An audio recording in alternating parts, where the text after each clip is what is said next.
السلام عليكم ورحمة الله وبركاته، يا رب تكونوا بخير. اليوم حبيت أشارك معاكم ال الطاجين المغربي باللحمة بالبرقوق. بسم الله، عندي هنا لحمة يُفضّل تكون من ناحية الكتف، وهذا هنا شوية فلفل أسود مع كزبرة ناشفة وهيل وزنجبيل وكركم.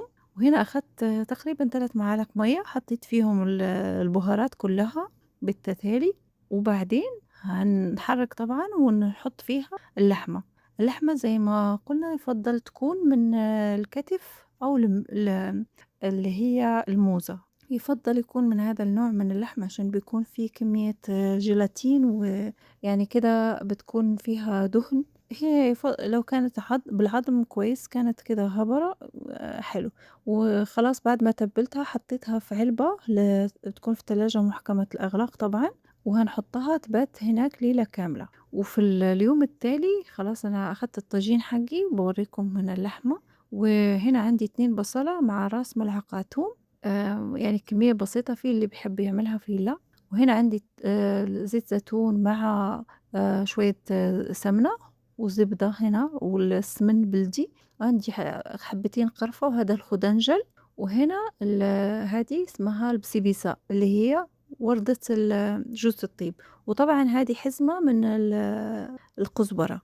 وهنا عندي 2 ملاعق من اللوز مطحون، وملعقة عسل، وهذا الزعفران شعرة، زعفران حُر، ونُص كوب مَيّة. بسم الله، هنحط السمنة وزيت زيتون، ونحط اللحمة كده، ونخلّيهم كده يتحمّروا شوية، ياخدوا كده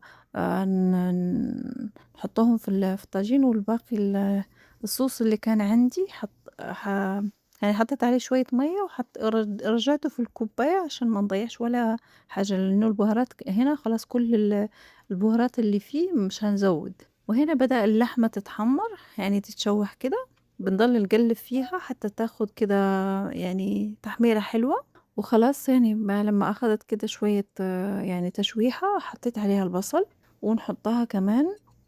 نحط عليها المنسمات اللي هي هنا زي ما قُلت البسبوسة اللي هي قشر جوز الطيب، الوردة حقتها، والخُدنجل. الخُدنجل هنا دوره إنه بيخلّي اللحمة تستوي بسرعة وبيدّي طعم. طبعًا أنا ما عنديش البهارات اللي هي إحنا عندنا بيقولوا لها راس الحانوت أو المروزية، بتتباع في المغرب. أنا هنا ما عنديش فما حطيتها، فأنا ممكن بعدين أجمّع البهارات وأسويها معاكم.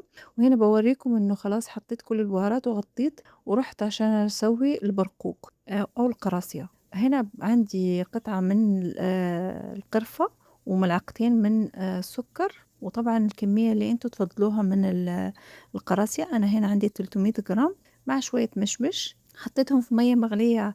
طبعًا أنا كنت ناقعاهم وغاسلاهم كويس، بس حطيتهم بعدين في مَيّة وغليتهم وشِلت المَيّة عشان ما يكونش فيها أي يعني رواسب أو أي شيء. وحطيت المَيّة يعني زي ما بتشوفوا، يعني مش هنغطي كتير مَيّة، بس نحط المَيّة اللي تغمرهم بس شوية، مش هيتغطوا.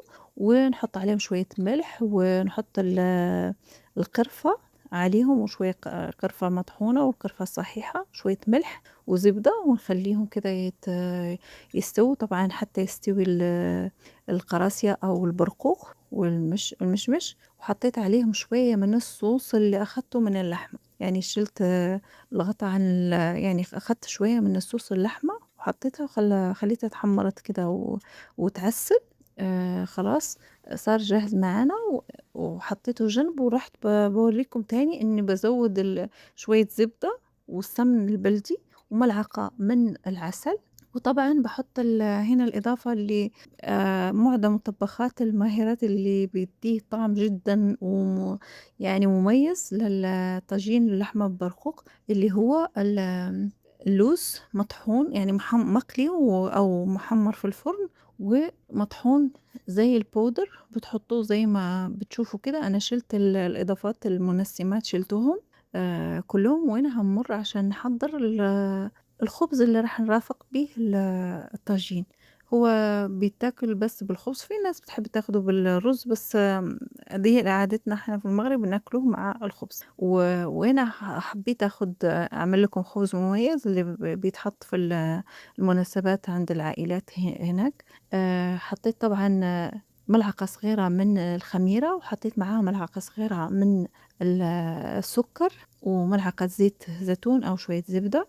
والمَيّة حسب الذوق، طبعًا الملح حسب الرغبة، يعني على كل واحد على حسب ذوقه. أنا طبعًا هنا حطيت كوب من السميد الناعم مع كوب من الدقيق متعدد الاستخدامات. أنا كل العجينة اللي باستخدمها حتى في أي حلويات الدقيق المتعدد الاستخدامات. وطبعًا أنا بافضّل الدقيق القمح الكامل، بس بعض المرات بنشتهي الحاجات اللي بتكون الفينو أو الدقيق الأبيض.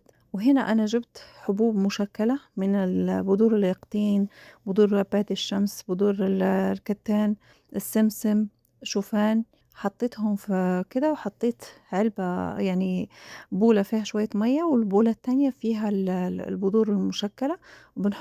نغطس العجينة في المَيّة، وبعدين نحطها عشان تشيل وتمسك معانا البذور، عشان ما تروحش معانا في الاستوى لمّا نكون نسوي. وهنا حطيت السميد شوية الخشن ده، حطيت فيه كمان بنفس الطريقة عشان يدّي كده لونه، شكله كده بيدّيه شكل حلو، وتكوني تاكلي تحسّي بقرمشة.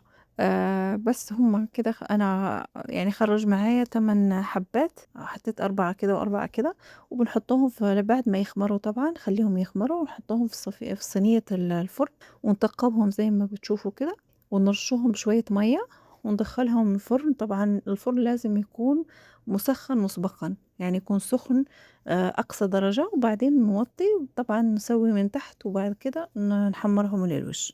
وخلاص الطاجين عندنا ما شاء الله صار تقريبًا خلاص صار جاهز. شوفوا كيف هو في الطاجين طبعًا بياخد وقت، يعني تقريبًا على نار هادية، أو إحنا بنحطه على الفحم في المجمر. بس هنا حطيته بس على الغاز طبعًا، على ال ال محضّر الطعام، وخلاص استوى ما شاء الله. صار زبدة. وحطيته بهذه الطريقة تزيين بسيطة. طبعًا بنزين شوية، نحط على القراصية أو البرقوق السمسم أبيض محمص ولوز، ونزين بالطريقة البسيطة هذه، ونقدمه بهذه الطريقة. إن شاء الله تجربوه ويعجبكم، وإن شاء الله أشوفكم في وصفات جديدة. طبعًا هذه من الوصفات اللي بتكون في العيد الأضحى. إن شاء الله كل عام وأنتم بخير وصحة وسلامة يا رب. أتمنى إن شاء الله تجربوه ويعجبكم. في أمان الله.